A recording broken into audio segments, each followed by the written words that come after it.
When Webb Kosich steps on the soccer field, there's a good chance he makes you a part of his highlight reel. What's better for you, scoring a 30-yard screamer or dribbling through a whole team and tapping one in? I'm going to have to say dribbling through a whole team and tapping one in. And the William and Mary men's soccer team saw that potential when Webb was in high school, playing in the MLS Academy. Those things jump out to soccer coaches. Goals are hard to come by, and so if you can find somebody that can help make those chances or score those goals, they definitely stand out. Webb's freshman year with the Tribe was a total success.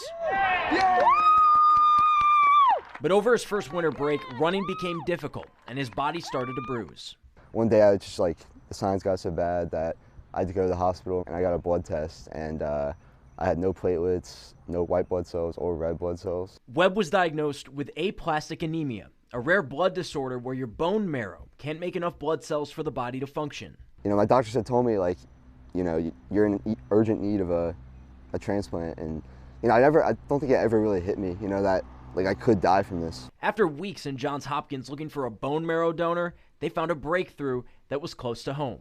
My doctor came up to me and was like, yeah, I'm not supposed to be telling you this, but your sister's gonna be your donor, 100% match. They didn't say anything. They just pulled up this picture on their phone of Webb and I as children, little babies, and they marked up the photo and drew a line between us, and it said 100% match between us. Immediately, I was like, I'm gonna do it. Julia then had to get a lung function test, EKG, 16 vials of blood drawn, and a week-long quarantine before the invasive procedure. Once I woke up, my parents showed me the video of my bone marrow going into Webb, and it was just going through an IV. And for Webb, he went through 9 days of chemotherapy, 1 day of radiation, and then the bone marrow transplant. In a 2-week span, he lost over 30 pounds. I wasn't eating.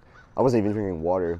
I'd take a sip of water and just couldn't keep it down. He looked like he was on death's door. Once the procedure was done, Webb set his sights on getting back to the field. I'd write that down every day too. I want to come back to William & Mary. I want to be a starter. I want to be an all-CAA player. I'd write that stuff down every single night, just envisioning it in my head. Now, only 8 months removed from his initial diagnosis, Webb is back with his team as a redshirt sophomore.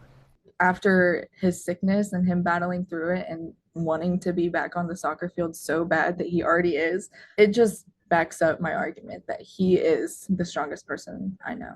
And when Webb is finally able to dribble through the whole team and tap one in for William and Mary again, I've already thought about this. I'm gonna so if my family's in the crowd, which I hope they will be, I'm gonna blow a kiss to my mom and give her that to my family. That's gonna be it. Yeah. Continuing to not only make a highlight reel on the field, but his ultimate highlight in life. There we go. One more. In Williamsburg, I'm James Cattato for the Sports Wrap.